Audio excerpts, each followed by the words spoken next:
in a society that profits from your self-doubt and a society that profits from your disease, it is an act of rebellion to have self-love and self-care. And I think I hear this conversation a lot in my office to say things of the nature of, I would love to be able to do that. But ultimately, there is some underlying value or sense of deserving that says, there's not time for me. There's not space for me. It has to come with a little bit of a rebellious air to it. Welcome to the New World Normal podcast. I'm Debbie Harrell, your host, and twice a month I'm speaking with some amazing humans who are disrupting norms and working to create a more inclusive and holistic society. These people are using their sphere of influence, no matter how large or small, to positively impact the world around them. They'll be sharing their expertise as well as sharing stories of resiliency and hope. We'll be talking about the issues that are affecting us all, from the environment, human rights, social issues, criminal justice, and education. We'll talk about our healthcare systems, wellness, and food, from how it's cultivated and distributed to how it's prepared and consumed. Basically, we're going to talk about all the systems in our society that aren't necessarily working for the benefit of the many. We'll strategize and collaborate on how we as a collective can intentionally make better choices every day that will lead to a positive change in the world around us. Because in the end, it's up to us to solve these problems. There is no magic potion or magic wand. It is us and our daily choices and how we spend our time and how we invest our resources. Intrigued? Stick around and have a listen, and by all means, click like or subscribe on your favorite podcast source. Hello, and welcome back to the New World Normal podcast. Today, we're talking to Dr. Carly Hudson. She is a successful chiropractor who has been in practice for over 6 years, and she has additional certifications in massage and yoga, and she has helped hundreds of patients recover from injuries, illness, and chronic pain. In this episode, we're going to talk about the important shifts needed in our healthcare system, including the moving away from a focus on disease management to a true healthcare, and some of the practical things we can do to care for ourselves. I hope you enjoy the conversation. So today we're here with Dr. Carly Hudson, who is in, I don't even know what state you're in. Denver, Colorado. Denver. I love Colorado. Me too. And we're going to talk disrupting societal norms in the field of healthcare or disease management. Yes. Would you like to talk to us about the difference between healthcare and disease management? Well, we can just really dive right in. So yes, I'm a chiropractor in Denver, Colorado. And so chiropractors as a breed, we kind of like to disrupt the medical norm. But when we think about the type of healthcare that we typically receive, like you think my insurance pays for it. And by and large, I mean, now we can have some insurance coverage for acupuncture and chiropractic and all of that. And that's wonderful. But when we're looking at treating with surgery or pharmaceutical intervention, we're really looking at managing symptoms. How can we keep the symptom of the thing that is bothering you from overwhelming your life? And I want to be really clear up front, because while I talk to the side about disrupting the norms and focusing on healthcare, I do acknowledge that there is absolutely a place where we need to manage the symptoms so that you can do anything else. But that seems to be our only line of defense. We're going to manage the symptoms. We're going to manage the symptoms. We don't get to know that, your blood sugar is off the charts until you are symptomatic with diabetes, those kinds of pieces. When I'm talking about healthcare, I'm talking about getting down to the real functional level of what is happening in your body and helping it heal and find resilience, so that you are not simply playing whack-a-mole with symptoms, but you can acknowledge that the symptoms are a sign that your body is out of balance, is in dis-ease or dysfunction, and work to bring it back into a homeostasis of health. To me, that is what real healthcare is. You're speaking my language. I'm all the time. I'm not all the time. I'm dealing with some stuff right now. And my friends are like, well, why don't you just do this? No, I want to know why. Why is this happening? And it's not something that doctors, your MD that you meet at your local clinic is really always receptive to. How do you have any suggestions for navigating that? Because most of us are still dealing with the traditional system because of the insurance Yeah. limitations. How do you get your doctor to not think you're just crazy? Nuance. No, it's challenging. It's very challenging. And I think we have to sort of accept and name what is in front of us, not to condemn, but to understand where we're coming from. There are a lot of accepted historical norms that happen in the traditional medical office that make it very difficult for women specifically, to get appropriate care without being put into a category of hysteria, being called hysterical. And unfortunately, this comes from a long, rich medical tradition of our poor uteruses just making us hysterical. It's unfortunate and also wildly not true, as we definitely know now. Yes. But we have this whole bias that goes back further than that. Now, add on top of that, if you are a person of color, then we also have these rich tradition and norms of people of color not feeling pain at the same level as a white person. These were accepted medical norms for a very long time, and in some places still assumed to be true, that people whose skin is black are not going to feel pain the same way a person whose skin is white. These are all false. We know these things to be false, but medical tradition and medical history draws from past experience and past bias. Now, I'm not saying that to say that every medical doctor that you go to is going to be thinking that way, but when it comes to navigating the medical system, I have found it really helpful to know what you're walking into. We're walking into an establishment that has this history. We're walking into an establishment that, as of the Flexner report in the early 1900s, has not historically taught movement therapies, lifestyle medicine, and nutrition.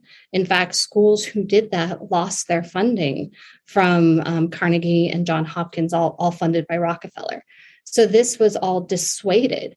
Even chiropractic care was called quackery, and we were vilified, and we didn't win that defamation lawsuit until the 1990s. Really? Yeah. Because I can say that it's in my memory that it was considered like, oh, I don't know, you really want to go to a chiropractor? And yeah, we're not real doctors, the quack doctors. Right. Yeah. Which is untrue. I hope your listeners are good with dry humor, because I can't help myself. Oh, I think I'm hilarious. So if they're not, they should get used to it. Awesome. We got our people. So all of that is to say this is the history, this is the structure, this is the system of disease care and management. And so going into a doctor where only 30 years ago, things like bone movement and adjusting and lifestyle medicine were considered unnecessary, were considered snake oil. It takes about 17 years for any new research to make its way into medical practice. And that would go the same for new habits, new acceptance of all behaviors. 17 years, that's such a long time. It's an entire generation that, you have a little one and you start treating them with the latest prescribed medicine of the day. We won't know until 17 years later, if that is still considered the norm in the protocol. Which is why, I know so often that we have these showdowns with our parents and grandparents that like, well, when you were little, I did it this way. Like, well, it's been 17 years. We're going to do things differently. So going back to your main question, going to your MD or your traditional PCP without knowing, and I want to be very careful with my language here, because there are many doctors who are taking the dive into lifestyle and functional medicine. They're doing the research. They see that this is where we need to go. Man, I love those doctors. But unless you have someone who is actively seeking out this addition to their care practice, their education includes about 5 hours of nutrition, maybe 10 now. So you're not going to get nutritional advice from this doctor. Now, if you are having a awful infection, or if you are, having a stroke, or if you are dealing with off the charts issues and need a pharmaceutical medication to bring you down into a normal limit of acceptability, those are your people. But trying to go to one looking for the other, it's going to end up with frustration and disappointment. And so it's really putting the responsibility on you to be your own advocate, which is challenging. It is. Because we don't have a medical degree. Although I sometimes feel like I do when I go in there, but this is this. And then the work to find a doctor that's going to be receptive to, your research. Exactly. There's a lot of pressure put on the patient in this way, in this system. Now, that's not true. If you are someone who is looking for disease management and you are really comfortable going in and having a pharmaceutical or surgical intervention, good. You don't have to do much work on your own there. They got you. But if what you're looking for is more of that lifestyle, is more of that functional medicine sort of approach, then yes, you need to be well researched and well educated about the condition that you are going in with, or find a doctor who is well educated and well researched in the functional world that you want to exist. And those would be your nutritionists. Your nutritionists know more about functional nutrition. And I'm not talking like weight loss nutrition, but there are functional nutritional education that you can go through where now this person knows more than your MD about the physiology of nutrition on your body. Or chiropractors who know more about the biomechanics and functional neurology of your body. Then you find the doctors that are treating in the way that you want to be treated. And do you as a chiropractor work with a team of nutritionists and functional medicine doctors? Mm-hmm. Is that where your role is? Yeah. So I work specifically and there's a bunch of different ways of chiropractic. There are a lot of different philosophies. So mine specifically is I work with functional rehab and neuromuscular rehabilitation. So we're really training your brain to use your body differently to feel more stable and not have chronic injury and discomfort in your extremities. Now, along with that, I will find patients who have, recurrent joint inflammatory pain, and then I send them to my functional nutritionist. I've got patients who have had head injuries, and I send them to a functional neurologist.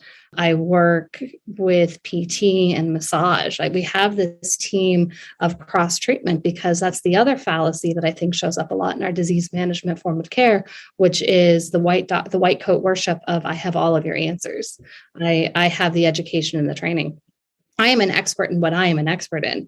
And I know some really smart people who are an expert in what is not my area. I think that's a really important point because, we're all human. We can only know so much, but being able to admit that there is a lot of that. And you can usually tell, like you go to good doctors and not so good doctors. And usually the ones that there's that level of arrogance, like, oh, sweetheart, let me tell you. And I'm like, but like there's other things other ways to look at it. And so, yes, doing your research on what you're looking for care for and the physician and their willingness to work with a team like you do, I think are all good points. And I think some of the most important care I give to my patients is referring them out to another provider. And that speaks to your ability to look at the person and not just what's in it for me? How can I fix this problem? Well, I've had my own long history of, being told that my series of complaints were good enough and I compensated well, and going to MDs who said there's nothing else to be done for me. And it wasn't until I found my team of care that could work and really dig into what are the imbalances, what are the resolutions, that I went from having, a dozen invisible handicaps to not being able to claim any of them anymore. That includes brain injury and hearing loss. When you dig into, a team that can work together for amazing results. Well, let's talk a little bit about that because that's kind of your story. Is almost like you were born to do this. I mean, yeah, it's when I was reading it, I feel like, oh, wow, this is a calling, from the get-go. It is. I had about 7 months out the door with a healthy body, with a normally developing infant little self. And then I got bacterial meningitis. Oh, wow. Yeah. So that's the bad one. If anyone's like, oh yeah, I heard there's one that you don't want. That's the one. That's the one you don't want to get. At 7 months. Oh my gosh, how terrifying for your parents. Yeah. Yeah. And actually some of the biggest healing that I went through over the last few years was also starting to own that story for myself, because growing up, I always thought, well, I don't remember it. Sucks for my parents. They had to spend, my mom spent a week at Children's Hospital, waiting and pulling me back from the brink. You have about a 5% chance of survival at that age. Wow. But, it was also the trauma that was occurring in my body. Now I was going to say it was all stored in there, right? Body remembers. The issues are in the tissues. So I survived. I say the first major healthcare intervention that saved my life was that I had been receiving recurrent diagnoses of ear infection. And so I had another ear infection. And my mom was watching me. It was April here in Denver. We get our April snowstorms and blizzards, and the snow is coming down, and she's watching me get worse and get worse. And she said, this is not an ear infection. I don't know what's happening, but this is not it. And in 10 feet of snow, she got a ride, drove me across town to Children's Hospital. And that was the first thing that saved my life. So that is the advocacy, because all of the antibiotics and steroids and everything they shot up into me that actually killed the infection would not have mattered if my mom hadn't said, I know my daughter, I know her little body. This is not the right diagnosis. And listened to her intuition as a mom. Yeah. And a woman with a uterus that was trying to make her hysterical. Yeah. Yeah. That uterus, she was hysterical. She drove across town in a blizzard. She was so hysterical. Thank goodness she was. And thank goodness, or I would not be here to tell you about hysterical uteruses. But so often we have so much discredit on the patient's intuition, on the patient's sense of knowing. And we do know. And no one, and I tell my patients, he's like, I know what I know really well. I consider myself an expert in my field, but I am not the expert on your body. So you're going to tell me if what I'm doing is working or feels right or doesn't, because that's how we can co-create this together. That's how we can actually get to the intervention that's going to change your life. That's how my mom got me to the intervention that changed my life. And it did. And so I was left with this sequela, with this ongoing pile of stuff that I got to deal with growing up. I had brain injury, primarily on the left side of my brain, that turned into basically, to sum it up, it was like being 2 drinks ahead of everybody my whole life. Oh, wow. Just a little wobbly and a little not steady.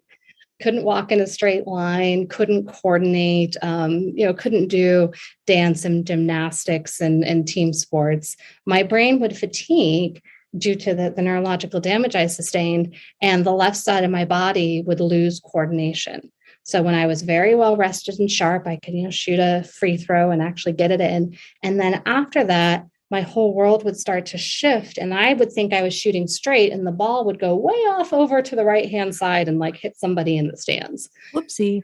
Yeah, well, now it's time for me to take a break, everybody. I'm going to sit down. But largely, I could hide it. They were invisible symptoms. I didn't play sports. I became a bookish nerd, served me well through school. And then I was deaf in my left ear. I was initially deaf in both my right and left ear. And then my mom did Jinshin Jitsu, which is a pressure point kind of treatment. And I regained my hearing in my right and remained deaf in my left ear up until Christmas of 2020. And that was my good enough. A little bit drunk, a little bit off balance, a little bit not coordinated, suppressed immune system, some cognitive difficulties, but you're fine. But you're fine. You can now hear partially. So you're fine. You're good. You're as good as you're going to get. And basically at the bottom of all of my forms, you're as good as you're going to get. I didn't say that part. And compensates well. I compensated well for 27 years. And it's like, well, if I compensated less, would you help? If I just didn't try so hard? If I just, wasn't that smart? Yeah. Maybe I should stop reading. It's tongue in cheek and it's a little bit sad, but it's also true. I was so high functioning. I'm kind of a smart cookie. And so I was able to think and read and process things very quickly. So the cognitive delay and the slowness didn't really show up for me. And our bodies are so smart about trying to keep us upright and figure out ways to outsmart where our dysfunctions are. I did that. I had chronic pain. I had muscles that would seize up. My back started hurting when I was 10 years old. I thought all of this was normal. None of my friends complained about their back pain. So I wasn't going to complain about my back pain. This is all normal. But it's true. What about this balance of hysteria? What about this not being too needy and not being too demanding, not being too selfish with our healthcare? If I wasn't so smart and I couldn't compensate so fast, would I have gotten more care? Would it have been the right care? But here I am now. If you're enjoying this conversation, you'll love the discussions happening in the New World Normal community, where we meet regularly to discuss personal growth and social issues, because we know when we do our work, we're better able to navigate this ever-changing world. Be sure to follow the link in the show notes for more information. Right, because it seems like you got put on the right path. And I did hear that mom played a little part in more alternative stuff with what treatment that she said, some pressure work to help with your... Yeah, so Jin Shin Jitsu, she started on that when I was breastfeeding. She just hold my little knees and put some pressure and some certain acupressure points. She got me started with acupuncture. So we did that to help with my immune system and this chronic awful cough that I always had. She got me started doing massage at a very early age when I finally fessed up that my body hurt. We did massage to care for it. When I went through suicidal depression, we did therapy and CBT mindfulness to help work my way out of it. Everywhere I turned with issues, she took everything she knew in the alternative world to try and pull me through back into function. And it got pretty far. I mean, the massage helped with the pain. It helped manage a lot of things. And I came through depression and that resolved. But I did just keep hitting this wall where we couldn't quite find the next layer of answers, but we kept trying. Well, and just bringing that awareness that there are other ways besides these forms that say compensating well, there are other alternatives for you to try. And so is that what ended up leading you to finding this team that got you further? Yeah. So I kind of got to this point where, I hold this deep feeling within me, because this is the mentality of my family that I could heal, that one day I could get rid of all of these things. Didn't know how, didn't know where, but one day it was going to happen. And so that was my foundational belief. And I think that that's an important part about healing and healthcare, especially, thinking about epigenetics and how much our thoughts and our belief system has to do on the health of our body, that I was never brought up to believe I was broken, handicapped, and that was it. So when I turned 27, when I was 26, I started chiropractic college. I went and got my doctorate, and we were doing about 40 to 50 hours of classwork a week, in addition to then needing to study and do more outside of school. So a doctorate in chiropractic requires the same, if not more, classroom time and training in physiology, anatomy, kinesiology, and hands-on application as does a traditional MD training. We don't have as much in-hospital internship and guided clinical work because our work just isn't as dangerous. We don't have to do as much of that with supervision. Adjustments are really gentle. So I'm trying to keep up with this medical doctorate program, essentially. And my brain started fatigue. So remember, that was my weak spot, though I hadn't quite figured it out yet. And turns out you need both sides of your body to deliver an adjustment. And as my brain fatigued more and the left side of my body got tired, I developed a condition called apraxia, which is the fun Latin way of saying, I think left arm do a thing. And left arm goes, thanks for inviting me. Not. And so I couldn't adjust with my left arm. And then I couldn't pass my adjusting class. And so I went to get an accommodation because my thought was, my left arm stays nice and strong up until about the 7th week of the 10-week quarter. I'll just learn everything twice as fast and take my test early. It's easy. And we can do this. I went to the school and they said, we can do this testing accommodation, but you need a doctor's note. I'm going to have to go explain myself. I know we've been in this position. I'm going to have to go explain myself to an MD, try and convince them that a healthy 20-something-year-old is actually losing control of the left side of their body, and convince them to write me a note and do the thing. And the mountain felt so high a climb. Is like, I just quit. And the woman I was talking to said, her daughter, someone she knew, was just in a car accident, and they went to see this guy. He's a functional neurologist, a chiropractor. He really helped her. I don't know, just give it a shot. Maybe he'll at least just write you the note. And so I got brave and I sat with it. I was like, okay, I'm going to go see this functional neurologist. And he ran me through all of these tests. He put me through an exam like I had never been before, where he's looking at how my eyes move and focus on the world around me. And it turns out my eyes could not maintain focus on the world around me. They would skip. I would have this thing called nystagmus, where they would just fizzle out every few moments, and I'd have to refine center. We checked my reflexes, which were different left to right. We checked my core and my tone and my muscle control, which were different left to right. And so at the end of all this exams, he said, here are your fun Latin diagnosis words, and I can write this note for you. And if you want, I can fix you. I'm going to cry. How did that feel? I cried in his office. Yeah. It was full of hope and disbelief all at the same time. I bet. To be seen for the quagmire of symptoms that I always had been and believed. Oh, to be believed was healing. And then to be given the option to finally grow out of them came with such a disbelief and then ultimately a leap of hope and a leap of faith to think that finally this would be the one guy that said, that could do what he said he did. That's awesome. Yeah. And it's incredible, but it comes with a cost. And I think this is something as we start to talk about what the disease versus healthcare model is that we find that so many of these providers, they work outside of the insurance model, as did he. And outside of the insurance model works really well with maintenance, works really well to keep you on something and to have simple reimbursements. The business of medicine, the business of healthcare is not a good business, because if you get people healthy, they don't need you. Exactly. And then they don't get you money. They're like, didn't need you this week. Here's your money. It's not good business. And so it's not often supported by the healthcare model, by the disease care model as we know it.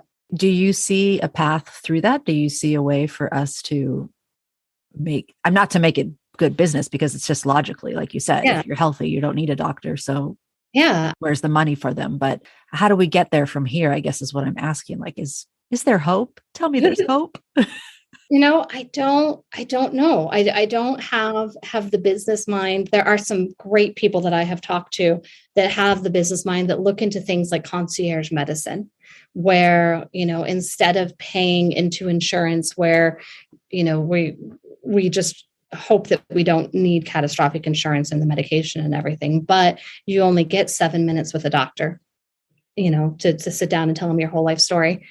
You can work with concierge medicine. You can work and pay into a system that is going to make sure that they can see you when you need them and have those whole visits. There are ways out of it, but it doesn't involve using insurance itself. Using the system as it is now. It is now. One concierge doc he's a PA that I talked to was saying, going to a doctor and having insurance pay for things like the headache or the backache or chiropractic, this maintenance stuff, is like having your homeowner's insurance pay to replace your light bulbs. You're going to have to replace your own light bulbs. I mean, if you live in a condo, maybe the building manager will come take care of that for you, but you're going to have to replace your own light bulbs. You're going to have to mow your own grass. You're going to have to vacuum your own floors. You're not going to use your homeowner's insurance to say, oh, my floors are dirty. Right. Someone, you know what we're going to do? We're just going to lay down new floors. And that's kind of the exchange that's happening. So there's a little bit of yes, it's expensive.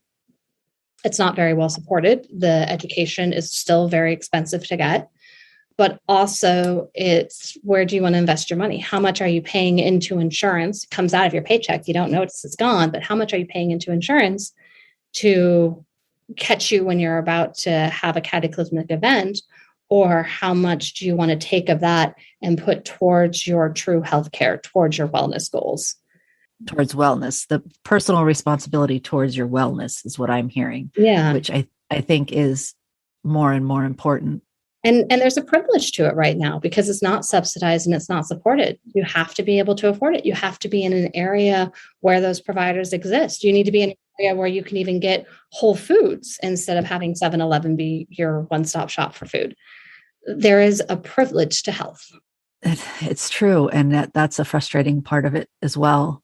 And how do we get there from here? How do we make it more accessible? It's just going to take money and funding and education, which is a hard thing to get around. But also, I mean, the fact that they're not pushing more of the wellness and the personal responsibility in the midst of a worldwide pandemic. We didn't hear much talk about that from leadership as far as taking care of yourself physically, your wellness. It was more stay home and wear your mask. I believe it was a zero talk we heard from them. I did, I've been listening to my podcasts that, I cherry pick who I listen to, as do we all, but I listen to health and wellness podcasts. So I've been talking about this with my patients, those who want to hear it from the beginning. But there was, you can go and look on CNN, you can go and look on Fox News, you can go look. And only recently did I see the first popularly published article from Politico saying, did America miss the boat not addressing obesity in this pandemic?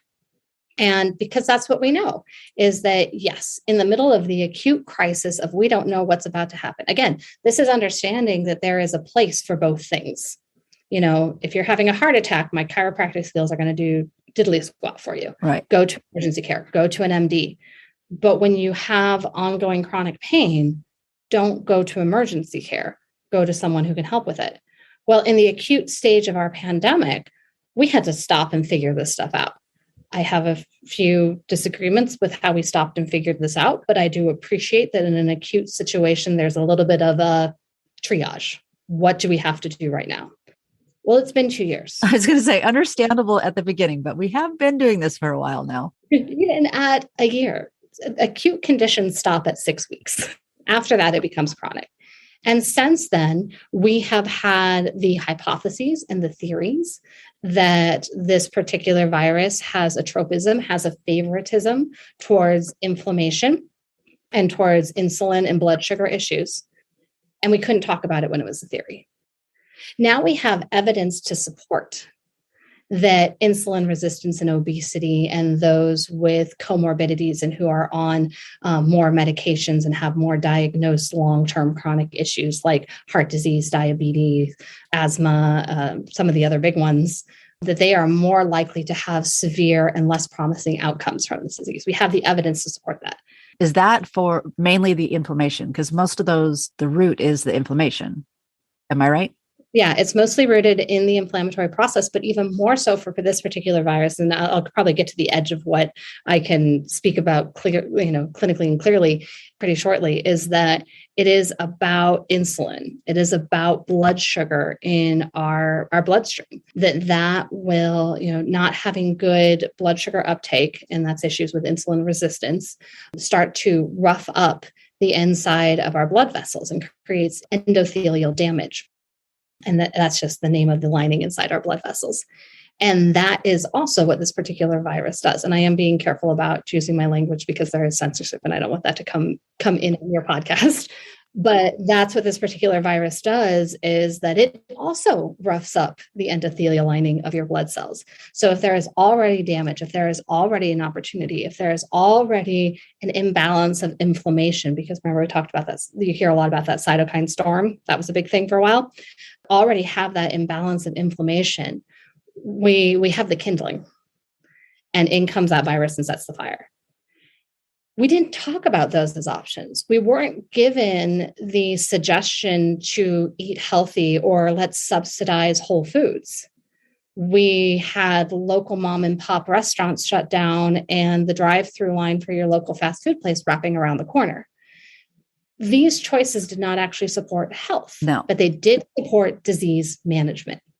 Dun, dun, dun. And that's when you start thinking like, am I a conspiracy theorist? Because there's no way to get around it when you think like, okay, well, they don't really want to keep us healthy. They want us to continue eating this crappy food that they're subsidizing the production of. I mean, from the spraying of the crops with, I mean, I could talk to you forever. I know. I feel it. Yeah, there is no money in healthcare. Right. No money in keeping us healthy and educated and thoughtful. And to have the time to even have these conversations and be thoughtful and mindful, which leads me to one of the other things we talk about, which is kind of what led me to start this podcast at all, is us trying to fit ourselves in these little societal, cultural boxes and be the good little capitalist soldiers. And then one day we hit a wall and like, oh my gosh, what am I doing? Yeah. What does this all mean? Existential capitalist crisis. Exactly. Mine happened in 2019 because of accumulation of other traumatic life events. And then the pandemic followed right after. So I was in the middle of my existential crisis when everybody else in the world joined me. Like, what is going on? I don't know. Do you know what's going on? I have no idea. Yeah. In a society that profits from your self-doubt and a society that profits from your disease, it is an act of rebellion to have self-love and self-care. And I think I hear this conversation a lot in my office to say things of the nature of, I would love to be able to do that. But ultimately, there is some underlying value or sense of deserving that says, there's not time for me. There's not space for me. It has to come with a little bit of a rebellious air to it, because no one's going to give you the space to take care of yourself. And I won't say no one. This is starting to change. We're starting to see a lot of workplace change. As you said, Debbie, as everyone joined you on your existential crisis, people aren't wanting to go back to this crazy work environment that they were in before. So I think that's the good news. I think that's the silver lining, is that people are demanding that it be different. And when we all rise up together like that, things can start to change. There is power in that, right? We do have some power in all of this. Yeah. I mean, they wouldn't call it the Great Resignation if there wasn't really a great oomph behind it. People leaving their work and not wanting to go back because they can't handle the stress anymore, because they can't handle the lack of balance and not seeing their family, the lack of trust in their humanity, the lack of humanness that can show up in their workplace. All of the ways that we have been living, many of the ways that we have been living in this go, 4 hours of sleep is enough kind of society, is chronic stress. It is a chronic breakdown on our bodies. And that does start to show up in our physiology. A constant pouring of cortisol. Now, cortisol in itself isn't bad. It's all dosing. No cortisol and nobody can find your on switch for love or money. Too much cortisol and your body breaks down. We want Goldilocks right in the middle. Goldilocks. Goldilocks. Everything's dosing in Goldilocks. But with that ongoing cortisol, we see changes in our blood pressure. We see changes in our insulin resistance. We see changes in anxiety, breathing patterns, digestion. These are all symptoms. These are all signs your body is telling you, I don't like what you're doing right now. Could we have a talk? Could we do something different? But all of these pieces start to add up and break down when we don't take our foot off the gas, when we don't let our body do the other half, the other important equal dosing, which is the rest and recover and rejuvenate, which has been somehow, up until very recently, written off as this floofy spa day, nice to have thing. For someone else, someone much more privileged than me. Or someone weaker, someone who can't handle what I'm doing the way I'm handling it. Oh, that's a good point too. Yes. There's that martyrdom. Yeah. Now we have depending on the source you go to, anywhere, the number varies, but as much as, and at least 80% of doctor's visits, the complaint, the origin of that complaint is chronic stress. As you were talking about inflammation being at the base of all of those other conditions, at the base of that inflammation is chronic stress. And this just leads me back to the personal responsibility piece. And part of when I started the New World Normal was everyone was so fearful of this new normal. And my first thought was, well, was the old normal really that great? Right. And then the second was, don't we get to decide? Mm-hmm. Don't we have some say in this, like the power of our intention and the power of what kind of normal we want? And so there we're doing that little act of rebellion. And hey, you know what, Mr. Corporation, I'm going to take care of myself. Mm-hmm. and you need to agree to let me take care of myself. And then I'll consider coming back to my job, which, yes, people need to do. Yeah. And it is good to see them doing. And I feel like it is the gift of the craziness of the past couple of years that people are feeling a little stronger in that, like, I just can't do that anymore. Well, and you have to come back to where your values are at and what's going to fill you up.